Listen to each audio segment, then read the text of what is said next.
Hey, this is Dan here from RUNESILK, and I'm joined by one other, and that's none other than Damo for show, and this is the Beardmail podcast. So sit back, listen, and enjoy.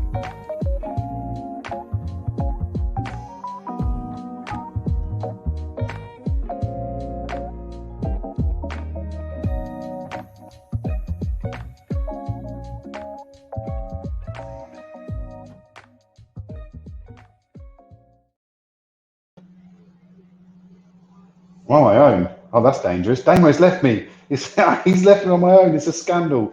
I'm all on my own, and apparently it's just me. That's funny. Welcome to the Beardmail. That was dangerous. I thought I had it all to myself. Yeah, what happened there was. I'll tell you what. Oh, go on. I was going to say, before you tell me what happened there, I know you need to have that intro soundtrack as my alarm in the morning, because it actually makes me feel buzzing when I hear that. I'm like that. What happened, Damo? Why was I in the podcast on my own? That was very dangerous. Because one week I started off the podcast without you because I needed to get some words in before you started chattering. And I could see that you really hated it and you were very disgusted by the fact that I was in and you weren't. So I thought I would level us up and let you sort of 65-35 level up and enable you to be in all by yourself without me. So welcome to the first ever Beardmail podcast where Dan was in the room by himself for a few seconds and he didn't talk about food. With Dan, we need to get the hook in really, really quick. What are we talking about today on today's Beardmail podcast? We're looking a bit of an Ask Me Anything session, aren't we? We've got some questions. We put a post out into the Beardmail group today and asked people if they wanted to ask us anything. What should we talk about in this episode? And we were actually blown away by the responses. So Damo, I haven't seen them all. Damo's got a list of some of these questions. We are going to approach said questions from our audience, lovely listeners. And it's going to be an exciting episode. I was thinking, right, I literally just dropped the post in the Facebook group. So if you are on Facebook, go and check out our Beardmail Facebook group. I dropped a post in saying, does anybody want to shout out? And has anybody got any questions they might like to ask? And I was thinking, over the course of a week, we'd get some questions and maybe we'd record something next week and we might be able to get, half an episode out of it. As it turns out, the guys in the Beardmail Facebook group, they're crazy and they're quirky and they're clever and they're interesting and they're a little bit weird because we've got some interesting questions to answer, Dan, and I don't think we'll be able to do them all, but we'll definitely do some shout outs and we'll definitely ask as many as we can. So if you are in the Facebook group, hello, did you just pop up on the microphone, Dan? No, I was adjusting my earpiece and I think it might have been. There's also a bus outside the window. Maybe that's what it is. Our regular listeners on the podcast. How rude. Our regular listeners are used to all the noise that comes from your studio, Dan. Ambulances, farts, children, interruptions, people, crisps, ASMR. It's okay. They're used to it. So questions and answers. Some of them are a little bit weird, but I'm sure, with our almost 40 years on the planet, we're about nearly 40, aren't we? Between both of us, around that sort of age. I think we'll be able to get through average. This. We average at 40. Are you ready? Are you ready for one? First one in the door. Just for the record, I'm not 40 for another 2.5 months. So collectively, we're around that 40 mark. So here we go. This is from a very handsome chap with a beautiful tash. In fact, his second name is the Tash, and his first name is Joe. So a question from Joe for show, Joe the Tash. He says, and bear in mind, he's a master baker. That's baker. Right, and he does cooking, and he does a hell of a lot of cooking, and he does a lot of sexy stuff, right? And I think maybe one day he's going to get on MasterChef or Bake Off or something like that. Anyway, he says, if you could be a cake, what type would you be? Food question for you. Oh my gosh, that's hard because there's quite a lot of cake out there, and we've spoken before, haven't we, on the podcast? Whereas I'm quite happy to go twice deep on a savoury dish, but I do like some cakes. Can I have time to think about what you like? It's not about what you like. It's what cake would you be? Yeah, but there's 1,000 and million trillion different types of cake out there. Have you got a cake in mind for you? Do you know? I have the answer. Yeah, I know exactly my answer. Go on, you say it while I think about what cake I would be. I thought you'd pad it out a little bit. John O'Rourke said he'd be a Jaffa cake.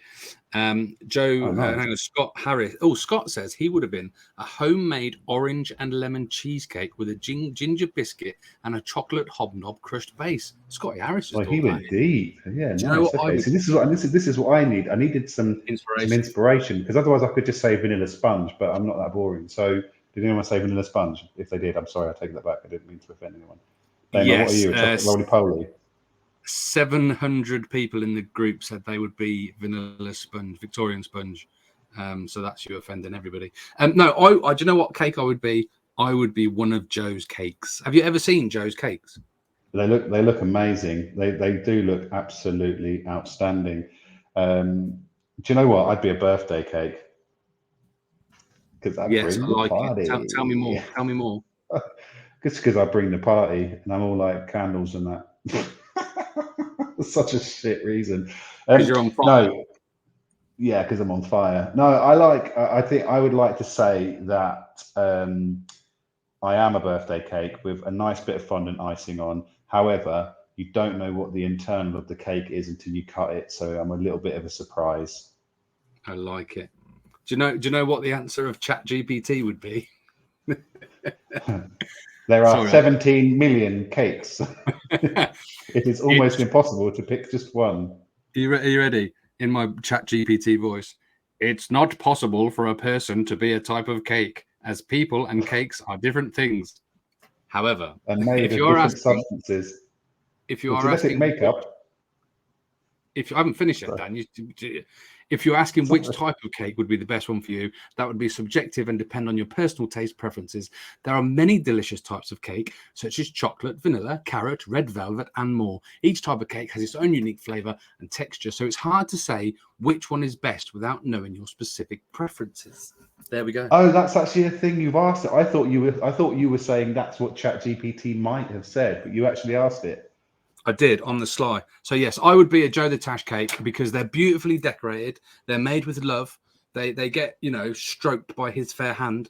And he usually, he gets, I don't know what he does with his cakes, but I imagine they get eaten. So yeah, I'd be a Joe the Tash cake. Oh, there we go. Him though, because he's like a fighting fireman and like proper fit in that. So surely he's not the one that's smanging down all those cakes. You'd be surprised. I think Joe's firefighting consists a lot of sitting around for 11 hours waiting for a phone call to go out. And then he goes out, obviously, down the pole, saving the world. Maybe he should set up like a TikTok shop and start selling cake. Cake's a funny one though, isn't it? Because if you put it in the post, it's never going to arrive, is it? The same as it did. Take a picture before and then send me a picture of the after once it's arrived and smash see cake. How horrendous it is. But yeah, he should go on to British Bake Off, especially if he is, still doing his career as a fireman. Because, how good would that be? All the ladies would love him. Fireman, handsome chap, nice moustache, award-winning Tash as well, first place at the Oxford Beard and Moustache Festival, Oxford Beard Festival. So he's an award-winning, first place taking mustachio fireman cake making god. Exactly. If I was a casting agent, I would sign him up. Right, that's question 1 out of the way, and we're 8 minutes in. Are you ready, Dan? There's more. Yeah. There's more. Shit. Whatever you do, though, because obviously this was for a shout out, right? So Joe the Tash, there's your shout out. The next guy says he gets quite a few shout outs anyway. So whatever you do in this episode, do not mention JP Walker.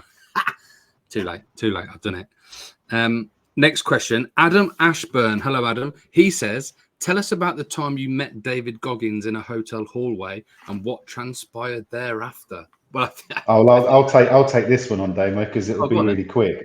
I've never met him in a hotel corridor, so that's all of 12 seconds done. But I'm sure you have. You've met him? Have you met him before?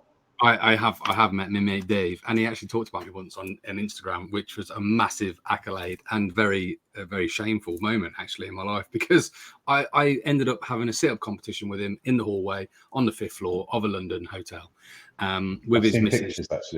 With his missus filming it. It's on YouTube. Go and watch it. But I was knackered. I'd just been in the gym and I'd just done 400 sit-ups, so he had a head start.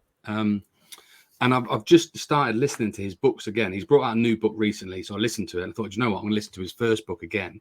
And I'm halfway through it, and it's so inspiring. And he's talking all about his ultra marathon running right now, Dan. So you, as an avid runner, at least for this month, and you'll run the month campaign, I would highly recommend you go and check out some David Goggins stuff, because it will inspire you to not only do your 26.2, but maybe hit that 30-mile target that you want to do. Do you know what? I've just been told that I need to go and get my gait measured. Someone said to me, you need to get your gait measured. Huh? I told you that last month.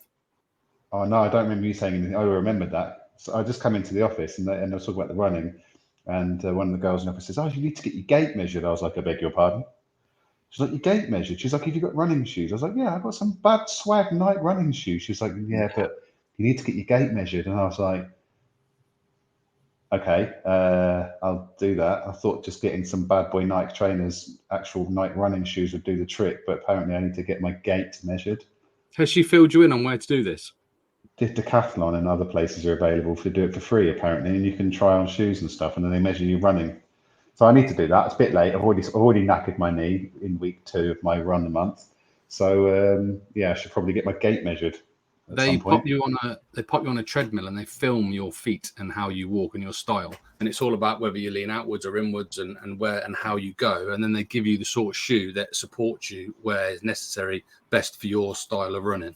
I told you all about this before the run the month, Dan. Never mind. Oh, well, I can tell them that because I could just tell you by the way that I stand on my Reebok Classics, they tilt outwards because that's how my shoes sit on the floor.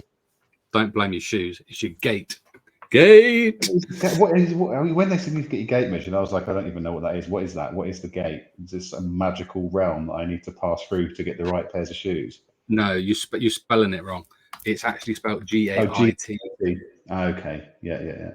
Fair play. If you would like me to clarify that for you in an artificial intelligence fashion, in the context of animal physiologically, gait refers to the pattern of movement of an animal. There are many different types of gait patterns that can be observed, such as the walk, trot, canter, gallop, and other types of gait. Each gait pattern has its own specific characteristics, and veterinarians do. Dan, I'm an absolute walking encyclopedia since we discovered this ChatGPT. I can't put it down, mate. I cannot put it down. Oh, it's bad, isn't it? It's bad. They're just announcing ChatGPT 4 or GPT-4 or whatever it is, which will be the dawn of where this shit is no longer free. Yeah, you'll have to pay for it. Once they bring out GPT-4, it'll be paid for. And it needs to be honest, as well, because every time I seem to go on there, it's like, our servers are full, please come back later. And I'm sitting there hammering the refresh button. I was like, I can't come back later. I need you now. I need you now. Don't make me wait. So yeah, I mean, and when it does come out on a paid, I think that's probably one of those things I'll be like, yeah, what's a lifetime membership cost, please? For those of you that don't know what we're talking about, we've covered this on a previous podcast episode. And basically, it's artificial intelligence is going to take over the world. Dan, I just discovered the image part of ChatGPT. I know you showed me it on Discord for your thing. There's one on ChatGPT called DALL-E. And I just had to play around with it. And for those of you that are watching on YouTube, I typed in, this is obviously for Damo's Birdie Fun Club, a Viking-looking bearded man with a shaved head on the sides holding a bar of pink soap, because obviously my logo is pink soap related. And it's come up with this fella, and it's just so good. It's so good. And then that's really good. And this one as well, right? And I'm like, that's the end of beard models. That's the end of photographers. And then there's another one I'm going to use for an actual ad. I'll tell you what it couldn't do. It can't do words, because I tried to get it to redo my logo for me, and it's just absolutely it's horrendous. But I wanted to test it, and I haven't kept the picture because it scared me so much. But I put Viking man holding a pink bar of soap and a unicorn, just to see what it could do, and a space cat. And I've just spent the last hour, that's why I was almost a bit late, just glued to just typing in the most weirdest stuff that I can imagine in my brain, and it's making an actual picture. It's crazy, Dan. We should have done a whole nother episode about it, but we ought to get back to the questions, haven't we? Really, sorry. My bad. Just before you move on, I need to check out DALL-E, but they you can do that. They're introducing that feature on Canva. I don't know if you saw it when it popped up as a beta. Yeah, I got invited to try it as a beta, apparently because I'm on Canva so often. They said, yeah, we're introducing this type talk and prompt-based stuff, and I had a little play with it, and it was like, imagine or draw me a chimpanzee riding a bike whilst eating fish and chips, and it was a little bit odd, but at first some of the stuff it came up with was pretty cool. But I haven't seen it for a while, so I wonder if it's just one of those things that they're going to reintroduce again. They've done their beta testing, and now they're going to bring that out. So I look forward to that. I genuinely think this is so early days with that in a year's time, 2 years time, it'll be phenomenal, and it'll just be the way everybody works. Anyway, let's not digress. Back to the question. You won't like this one really, but you might. I don't know if you'll remember this from my Beard Club days, but it's crept into some of the new groups that I do now. Damon's Beard Friend Club, boom. And it's a question from Thomas Stapleton Yabsley. So good they named him thrice. He says, "Who's your favourite Damo Pose defender and why? Do you remember the original Damo Pose defenders?" I don't remember the defenders. What's the defenders? Every time I do a Damo Pose competition, right? Back in the day, when we used to get 200 entries, 300 entries, some people weren't quite doing it right. So there was a tribe of people called the Damo Pose defenders, and they would basically pull people up if they didn't get the angles right. So for those of you who don't know, Damo poses, you've got to look up, you've got your chin up, you've got to think deep, man. That's a Damo pose, right? Watch YouTube. I just showed how to do it. And that's the competition that I've been doing every Thursday for about 8 years on Facebook in one group or another. And basically, Thomas has promoted himself to be a Damo pose defender. That's why he's dropped it in there, because he just wants to be the best one. So I'm just going to have to say, yes, my favourite one is presently Thomas, because he's the only one. The other three don't do it anymore. But the other three, you might remember the names, if I can remember the names. It was old Troy the boy and Ted. Do you remember Ted Jones? Oh, Mr. Jones. And I don't know if I remember. I probably remember. I don't remember the first one. Ted Jones, maybe, but that might have been before I kind of got onto iBeard, though. Maybe. Anyway, we'll get you involved with this one, Dan. In fact, you'll be able to answer this question better than I. This is from Richard Fernie Furness. You know Richard Fernie Furness, right? Fern. From the Oxford Beard Festival, winner of a few of the competitions. Super strong. And also his good lady smashed the UK Beard Brand Quiz, beat you on a number of occasions. His question is... Twice, in fact. I've come twice. I've come second to her twice now. This is becoming a bit of a heated challenge now. That's two times in a row I've come second, but at least I've come top on the brand, so I get a trophy, so I'm happy with that. Although I have seen your trophy has arrived, I haven't seen if her trophy has arrived yet. They haven't posted. But anyway, here's the question. Scandalous. What Disney princess would be the best? Would be the best Jasmine. At being? I haven't finished yet. Oh wait, sorry, what? The best at being a spy. Also, if animals could talk, which would be the loudest and rudest among them? So Disney princess, best Disney princess spy, and then also animals, which would be the loudest and rudest? I'd probably have to say Mulan for one, because she's like a samurai warrior. So I'm assuming she's probably mastered the arts of ninjutsu and stuff. So she could probably be quite the assassin and quite like... It says spy, Dan. Spy is all about, recce in the area, not about killing people. Yeah, no, but you've got to be stealthy to be a spy, right? You've got to be incognito. So I imagine that she's probably got the skills of a ninja assassin, even though, I reckon Mulan. Doesn't have to be, it was princess. It was actually specifically a princess as well, wasn't it? What about you? Who do you say? Well, I'm not going to lie to you. Yeah. Off the top of my head, I don't really watch a lot of Disney princess movies. The only ones I can think of are the Frozen one. What's her name? Is that Ella? Elsa, yeah, she's a bit loud though, isn't she? So she's not going to be any good. Elsa, and name another Disney princess.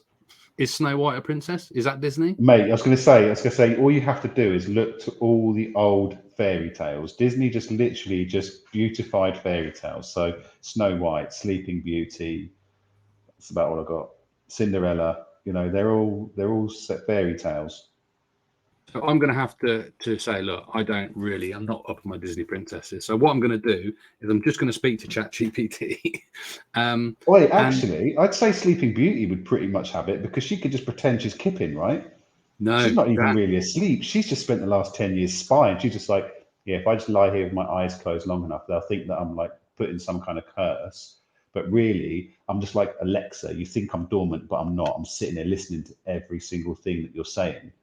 And that's got maybe Snow White. Interesting. Dan, controversial.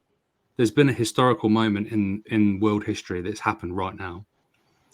I can't answer Richard Furness's question, so I've typed it into ChatGPT, and the answer that he's come up, or it has come up with, is phenomenal. So I'm going to have to read it from front to end. It's phenomenal. Is it exactly what I said about Snow White? Is it word for word what I just said about Snow White? To be fair, you should have shut up after the Mulan bit. Anyway, here we go. Right, it says the Disney princesses are fictional characters, and while they each possess unique abilities and characteristics, it's difficult to say which one would be the best as a spy. Some princesses, like Mulan, have experience with weapons and strategy, which could be useful skills for a spy. Others, like Cinderella, have experience with disguise and infiltration, which could also be useful for a spy. As a fictional spy, it's hard to say which princess would be the best without knowing the specific mission or setting in which they would be operating, and any of them could do a good job on it. Ultimately, the best spy would be the one who is able to think on their feet, adapt to changing circumstances, and maintain a cool head under pressure, regardless of which Disney princess they may be. Fucking hell, Dan. Yeah, so you don't even need to think anymore. Should we? What we should do is just get ChatGPT to script write all of our podcasts from now on. Just ask it to write us a script. Can you write us a script for the next 50 episodes of the podcast, and we'll just read it out, because we no longer need to think for ourselves. Anyway, before we move on though, you did say something about an animal. Who would? If any animals or Disney animals? Just any animals. If they could, if animals could talk, which would be the loudest and which would be the rudest? And what we're going to do is, you've explained how you can use ChatGPT to just do that. I'm going to use it in a different way, but not tell you. So you give me your answer, then I'll give you mine off the top of my head. I don't know. There's some that I don't know, because there's some animals you do look at sometimes, don't you? And you're like, yeah, if you had like human properties, you'd probably be a knob. And it's probably a cat. Cats are probably like the most rude, aren't they? Like, I'm sure, in fact, my cat's learning from my dog. She's like, I've seen him lick him and get attention and food. So maybe if I start licking him, he'll give me some food. And I'm like, you're just a conniving little cunt. Steady. Love. She's not allowed upstairs. Who, mate? What would be the loudest? Well, I mean, the loudest in the jungle, right? It's an elephant, surely. They make the biggest noises, don't they? Well, I don't know. If I was just having a guess, just having a stab in the wind, just off the top of my head from my own knowledge from when I studied school, I'd say it's probably the howler monkey. I think you can hit. I think it's about 3 miles, about 5 kilometers away for a howler monkey. If it is the jungle, if you were talking about like generally, I mean, obviously I know off the top of my head, the blue whale is the loudest call of any animal. And I can't remember if it was 187 or 188. I think it was 188 decibels for the blue whale. So, yeah, but I don't think that they'd be the loudest, because although they've got a long range on their call, I reckon they're still pretty quiet. Like, you can't imagine, like, I can imagine a whale whispering. I couldn't imagine an elephant whispering. I think an elephant's not going to sit there kind of like, "Oi, Dave, I've got something to tell you." He's like, "Oi, Dave." That said, elephants don't have to whisper. Really knowledgeable. They have massive ears, elephants, don't they? So they don't. They can whisper. Probably, thinking about it, they probably could whisper. And actually, whales don't really have any ears, do they? So that's probably why they shout. Oh, good shout. They're deaf. Yeah, they're not really deaf, but they don't have any ears. What about the rudest? Because again, just off the top of my head, I mean, animals don't necessarily, adopt human behaviours such as rudeness. However, some are a bit more territorial and aggressive, and they can make loud sounds to intimidate, lions, American alligators, for example. But I'd say generally, it's not best to apply human values and behaviours to animals, as they have their own natural behaviours and communication ways, which are not really comparable to humans. So. Well, I would argue that actually, without the use of artificial intelligence, that 2 stand out quite strongly. 1, a camel, because they spit in your face, how rude, and 2, a macaque, or like kind of a monkey from Gibraltar, because they steal tourists' like stuff, cameras and wallets, and seagulls. Seagulls are just hard as fuck. They roll their sleeves up. They're like, "Oh, boss, that chip is mine." Have you seen that chip? The whole bag. Have you seen the video of a seagull eating a rat? And it's a big rat. Does he just swallow it? Like literally Yeah. just swallows it, doesn't he? Yeah, I have seen that. What was the most shocking thing about that video for you? I don't know. The fact that the seagull caught the rat. The fact that everybody watching it and filming it was screaming and going absolutely nuts as if they'd never experienced nature before where an animal eats an animal. That happens quite a lot in nature. Like everyone was going absolutely crazy, like in complete shock and horror, as if they were related to the rat. And it's like, oh yeah, seagulls are a big bird and they ain't mucking about. Like, yeah, it's eating a rat. Does not surprise me. Have you ever seen a monkey making love to a frog? Don't Google that. So that video, No. that video absolutely kills me. But I'm not going to go into explicit detail. It's the bit where you can almost see and hear the cogs in its mind turning when he first puts his finger in the frog's mouth, and he's like, oh, hang on a minute. Yeah, I think that's actually the one. But it's not that. The bit that kills me the most, you don't have to watch it now, guys, because I'm just going to give you a brief demonstration. Not really a demonstration, but it's the way that he just discards it after he's done. He's just like, yeah, fuck that off. It's just like, what doing? But yeah, that has gone around the WhatsApp groups for a few bits, and I did laugh my ass off. I probably going to hell for that. But it was the contemplation, the finger in the mouth, the almost Damo pose contemplation of how that's going down, then the rapid gamification, and then just the pure discard. What a lad. Whereas if you had a Tenga, you'd wash it out and use it again. Yeah, exactly. So maybe that's nature's version of a Tenga product is some kind of frog. Also, apologies for Dan laughing there. If you are a frog lover, not in that fashion. If you are, or I can see why people were offended and upset by it. But actually, listening back to what artificial intelligence said about not comparing human behaviors and values to the animal kingdom, I think that's quite relevant there. Like, the monkey did a bad thing, but the monkey's not a human. And I think we should move swiftly on. We should definitely move on because we've only answered 3 questions, I think. Yeah, let's go fast. Next question is from another mustachioed man, handsome bugger with no hair. Who is it? It's Charlie Bronson. Charles Bronson. It's Bold with Bars, Ian Morris. Bold with Bars. His question, now this is a loaded question. It says, do you think a live band is essential at a wedding over just having a disco?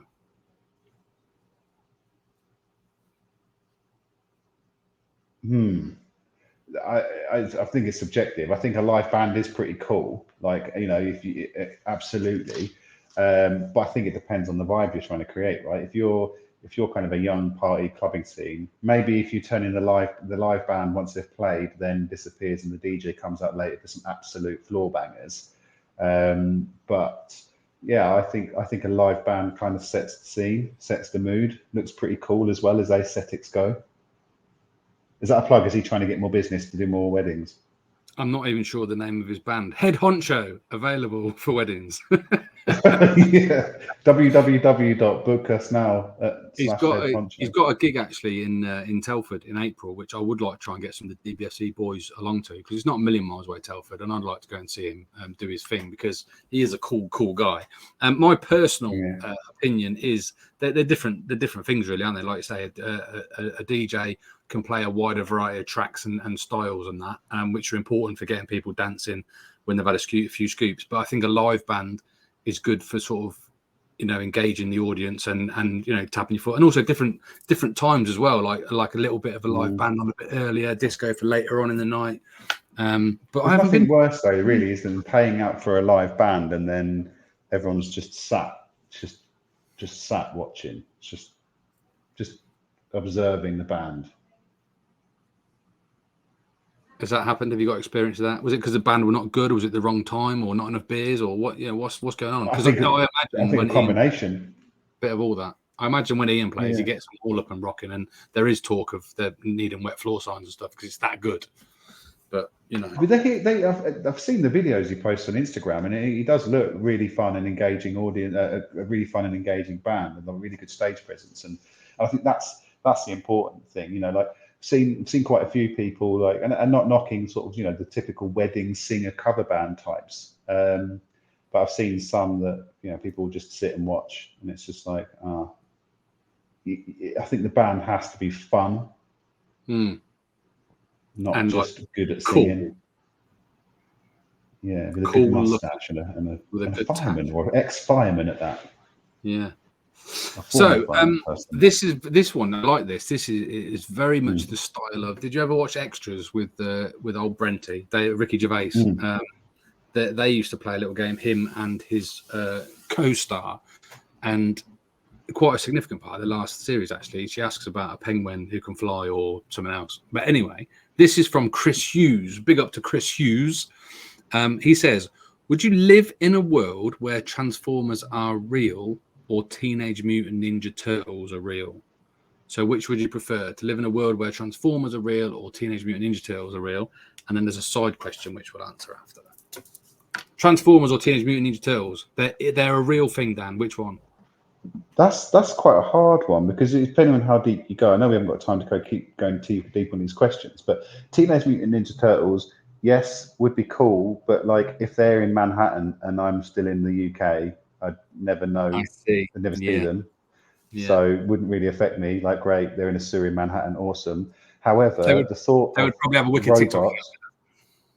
Yeah, exactly. But then the same merit, the thought of having robots that can transform into stuff that have guns, especially if you think like the Decepticons and that, you know, they're going to kill people. So do I really want to get run over by a robotic car type thing that's a Decepticon? Turtles are probably safer. They can stay in Manhattan and deal with the crime over there, and I'll just happily live naively in the UK still. I like it. Nice. Because to be fair, I think robots in disguise, they're coming anyway. That's going to be going to happen soon. There's more chance of that turtles to help us out.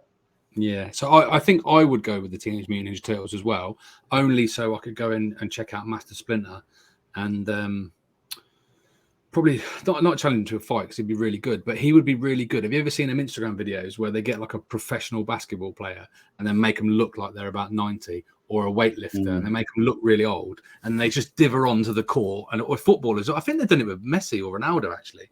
They make them look really old and they go there and they diver about and everyone's like, oh, he's just fucking idiot. And then they just pull out the slickest skills and look awesome. I would basically do that with Master Splinter at a karate tournament and film it for the gram. Good answer. Nice. Right.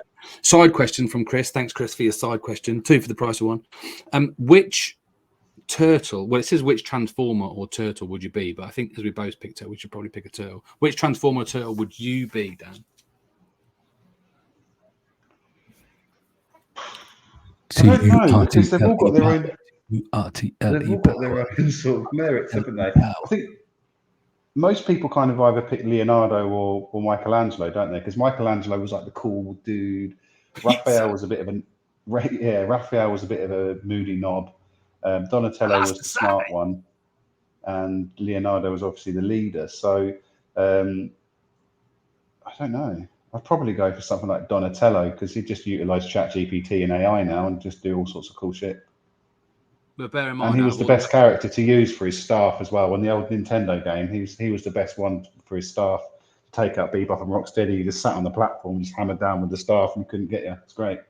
For reach, I like it. I was going to knock the bow staff and say it's a shit weapon. It's just a stick in it. When you could have a sai or nunchuckers or a katana sword, and you pick a bit of stick, a little twig of stick. But now you put it into perspective. Not a bad choice. I like it for reach. It's a great choice. I love it. I love a staff. Fish. I've never liked a sai. Never really. They're quite. You've got to be quite good at them. Nunchuckers I can actually do from my Akino High Kai jiu-jitsu days. I love it. I love a bit of nunchuck action. In fact, I was teaching my nephew. He's got some plastic ones, and I was teaching the other day. The ones I've got are horrendous. I'd probably get arrested if they found them in my cupboard. But then that said, Leonardo for show. Oh God, yeah, Leonardo for show. Donatello for show. Michelangelo for show. I could be any of them apart from Raphael. Well, I thought technically it'd actually be Raffaello. Is it Raffaello for show? It would be, yeah, Raffaello. Oh, actually, is that just a chocolate? I don't know. I thought you'd have gone Michelangelo for pizza, but they all eat pizza, don't they? I will choose. Yeah. I'm going to choose Michelangelo just for the nunchucks, because nunchucks are cool. Yeah. So I like Right, a staff. You like nunchucks. Easy one. Right, next. Well, we've done 34 minutes, right? And I've had a whale of a time. There are still like 10 other questions to go. Like, do you think we should make this into 2 podcasts? Because yes, yeah, do part 1 and part 2. Because we're never going to get through the rest. And I don't want to rush. That was really, really interesting. So I'm going to just do a big shout out now for Joe the Tash, John Paul Walker, Adam Ashburn, Thomas Stapleton Yabsley, Richard Fernie Furness, Ian Morris, and Chris Hughes. Next week, you might, although it might not be next week, but at some point we will record this and put it out. But there's Paul Triggs, Tony Southwood, Steve Cook's question is a beast. Lewis Hickman, Shane Smith, Gavin Irwin, Scott Harris, and Red Paul 7. And obviously there'll be more. So yes, we'll do them another day. But thank you very much if you managed to get on this episode. I really enjoyed that one, Dan. And a little bit of disclaimer, I did answer some of the questions using ChatGPT. But you wouldn't have noticed. Didn't even notice. No. Howler monkeys, 3 miles. And the fact that you had the 187 and 188, I mean, the fact that you had like the range between the 2 possible decibels, I didn't even notice. So there we go. Dan, I've had a lovely Bearing in mind, I'm sure that at one point you didn't even realise that Japan was in Asia. I'm astonished. Dan, you'll be surprised at how much I've learned through doing these podcasts. I even learned about the Beardmail Beard Care Box and the Beardmail TikTok channel and the Beardmail. In fact, if you're listening to this, right, the date that this goes out will be on a Wednesday, obviously, but it will also be post our park run. So if you are listening on Spotify, please do go and check our Instagram and go and check our TikTok and go and check our YouTube, because me and Dan, by the time you're listening to this or watching this, we would have done some crazy shizzle at parkrun and we'll probably be in hospital. If you are watching on YouTube now, Dan is holding up the biggest patch I've ever seen, and that will be adorning Dan's face, or at least yours not arrived yet. I sent it yesterday. It should be here tomorrow. Should be there tomorrow. I've already got it. I'm going to unbox it live on Beardmail, haven't I? Oh, it arrived already. That's good. Royal Mail actually did it quick. Mother. I don't know if I'll get it sewed on in time. But anyway, let's say goodbye to the listeners, Dan, and then we can talk about who's going to sew on my patch. Thanks for watching, everybody. Ciao. Thanks for listening. We'll see you all another day. Go and check out the website. Boom!